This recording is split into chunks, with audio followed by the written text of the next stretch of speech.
সম্মানিত ভিউয়ার্স, আসসালামু আলাইকুম। আশা করি ভালো আছেন, আমিও ভালো আছি। ভিউয়ার্স, গত একটি ভিডিওতে আমি যে আপনাদেরকে তথ্য দিয়েছিলাম, সেই তথ্য সম্পূর্ণ আকারে দেওয়া হয়নি। আমি বলেছিলাম যে পার্ট 2 হিসাবে আরেকটা ভিডিও করব। তো তারই ধারাবাহিকতায় আজকের এই ভিডিও আপনাদের জন্য। ভিউয়ার্স, ভিডিওটি কন্টিনিউ করতে থাকুন। ভিউয়ার্স, গত ভিডিওতে আমি 5টি আইটেম নিয়ে কথা বলেছিলাম মেডিমেড কোম্পানির, অর্থাৎ ওমিপ্রাজল গ্রুপের এবং ইসোমিপ্রাজল এবং ক্যালসিয়াম জাতীয় এই 5টা প্রোডাক্ট নিয়ে কথা বলেছিলাম। তো আপনারা চাইলে 5টা কেন 10টা বা 20টা প্রোডাক্টও অ্যাড করতে পারেন, সেটা হবে আপনার টাকার উপর নির্ভর করবে।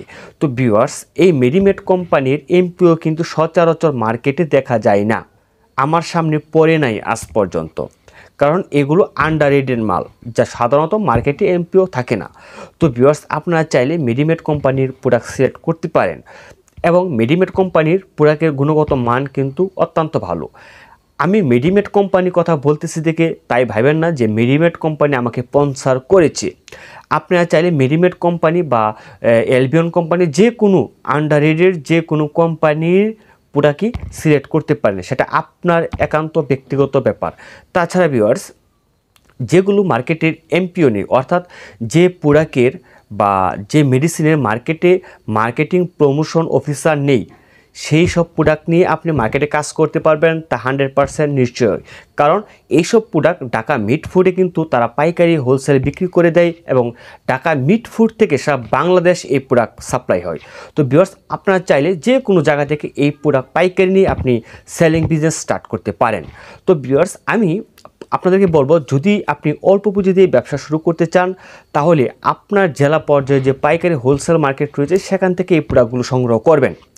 এবং প্রোডাক্ট কেনার ক্ষেত্রে মনে করেন আমি যে আপনাদেরকে দেখালাম যে ইসোমিপ্রাজল 40, তো এই প্রোডাক্টটা আপনি একটা প্রোডাক্ট কয়েকটি দোকানে যাচাই করে তারপর যেখানে কম পাবেন সেখান থেকে কিনবেন। এইরকম করে আপনি প্রতিটা প্রোডাক্ট আপনাকে সংগ্রহ করতে হবে। তো ভিউয়ার্স, আর যদি মনে করেন আপনি ঢাকা মিট ফুড থেকে ওষুধ আনবেন, তাও আনতে পারেন। তারপর টঙ্গী থেকেও আনতে পারেন, তারপর গাজীপুর থেকেও আনতে পারেন।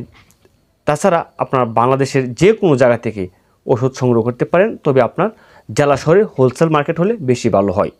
তো ভিউয়ার্স, এই ওষুধগুলো সংগ্রহ করবেন। সংগ্রহ করে আপনার নিকটবর্তী এলাকায় বা আপনার যে শহরতলি এলাকা রয়েছে বা আপনার যে পুলিশ স্টেশন রয়েছে সেই এলাকায় আপনি এই প্রোডাক্টগুলো সেল করবেন। তবে আপনি যদি ব্যবসায় নতুন হয়ে থাকেন তাহলে এত প্রোডাক্ট নেওয়ার কোনো প্রয়োজন নেই, মাত্র 6 থেকে 7টা প্রোডাক্ট আপনি সিলেক্ট করবেন। যদি ব্যবসা আপনি বুঝে যান তাহলে আপনি তারপর আর 100 প্রোডাক্ট অ্যাড করতে পারবেন, তাতে কোনো সন্দেহ নেই। কারণ ব্যবসাটা হচ্ছে সাঁতার শেখার মতো। নদীতে না নেমে আপনি সমুদ্রে কখনো সাঁতার শিখতে পারবেন না। প্রথমে পুকুরে সাঁতার শিখতে হবে, তারপর নদীতে, তারপর সমুদ্রে। হট করে সমুদ্রে যদি আপনি লাফ দেন তাহলে আপনার মৃত্যু অনিবার্য। তো ভিউয়ার্স, যাই হোক, আপনি ফার্স্ট অল্প দিয়ে শুরু করবেন, তারপর ধীরে ধীরে আপনার অভিজ্ঞতা বাড়বে, আপনার মূলধনও বাড়বে, আপনার ইনভেস্টের পরিমাণও বাড়বে এবং আপনি যত ইচ্ছা তত ইনভেস্ট করতে পারেন, নো রিস্ক। তো ভিউয়ার্স, এখন বিষয় হচ্ছে এই প্রোডাক্টগুলো আপনি কীরকম লাভ করতে পারবেন প্রোডাক্টগুলো আপনি মার্কেটে সেল করে। দেখেন, আপনাকে মার্কেট অ্যানালাইসিস করতে হবে খুব নিখুঁতভাবে। যেমন আপনি যার কাছে বিক্রি করবেন প্রোডাক্টটা, সে যদি এর চেয়ে কমে আশেপাশে কোথাও থেকে এই প্রোডাক্টটা কিনতে পারে, তাহলে আপনার কাছ থেকে কখনো এসে এই ওষুধটি বা এই প্রোডাক্টটি রাখবে না। আপনাকে দেখতে হবে যে আপনি যাদের কাছে সেল করবেন তারা এই প্রোডাক্টটা কত টাকা দিয়ে কিনে, এটা আগে আপনাকে জানতে হবে। মনে করেন একটি প্রোডাক্টের দাম, যেমন এক্সাম্পল হিসাবে আমি বলতেছি এই কলমটির দাম। এই কলমটি আমি মনে করেন মার্কেট থেকে কিনে নিয়ে আসি 50 টাকা দিয়ে। এখন এই কলমটি যদি আপনি আমার কাছে নিয়ে আসেন, এসে দাম চান 60 টাকা, তাহলে কি আমি আপনার কাছ থেকে নেব? কখনোই নেব না। যদি 50 টাকাও দাম চান তাহলেও কিন্তু আমি আপনার কাছ থেকে নেব, কারণ আপনি আমার কাছে নিজে এসেছেন প্রোডাক্টটা সেল করতে, আমার যাওয়া লাগতেছে না। হিসাবটা এই জায়গায়। তো আগে আপনাকে বুঝতে হবে যে আপনি যে প্রোডাক্টটা তাদের কাছে সেল করবেন সেই প্রোডাক্টটা তারা কত টাকা দিয়ে ক্রয় করে। তারা যত টাকা দিয়ে ক্রয় করে আপনাকে তাদের কাছে তত টাকায় বিক্রি করতে হবে, প্রয়োজনে 1 টাকা কম বিক্রি করবেন। এখন বিষয় হচ্ছে যে আপনার কত টাকা প্রোডাক্টটা কিনা পড়বে, এই দুইটার মাঝে কম্পেয়ার করে আপনি কি করতে পারেন, আপনার মূল্য নির্ধারণ করতে পারেন বা আপনার লাভটা আপনি সিলেক্ট করতে পারেন। ভিউয়ার্স, আপনি যেভাবেই বলেন না কেন আপনার কিন্তু 10% লাভ থাকবে নিশ্চিন্তে। এই প্রোডাক্টগুলো সেল করে আপনার 10% লাভ থাকবে একদম নিশ্চিন্তে।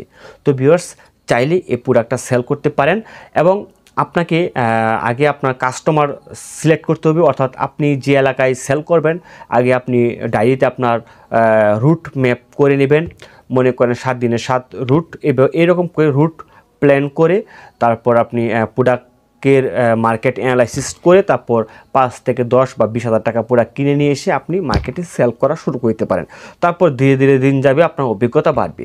তো ভিউয়ার্স, এই ছিল একটা ভিডিও আমার মেডিসিন সম্পর্কে, মেডিসিন সেলিং সম্পর্কে, যা গত ভিডিওতে আমি যে তথ্যগুলো তুলে ধরা বাকি ছিল আজকে এই ভিডিওতে আমি সেই তথ্যগুলো তুলে ধরার চেষ্টা করেছি।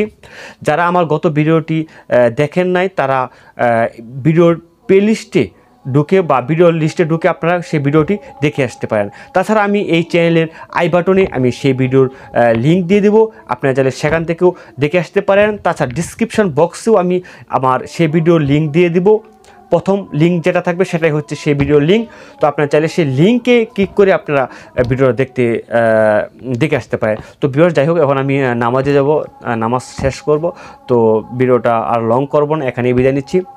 ভালো থাকবেন, সুস্থ থাকবেন, দেখা হবে অন্য কোনো ভিডিওতে, অন্য কোনো বিষয় নিয়ে, অন্য কোনো আলোচনায়। খুদা হাফেজ।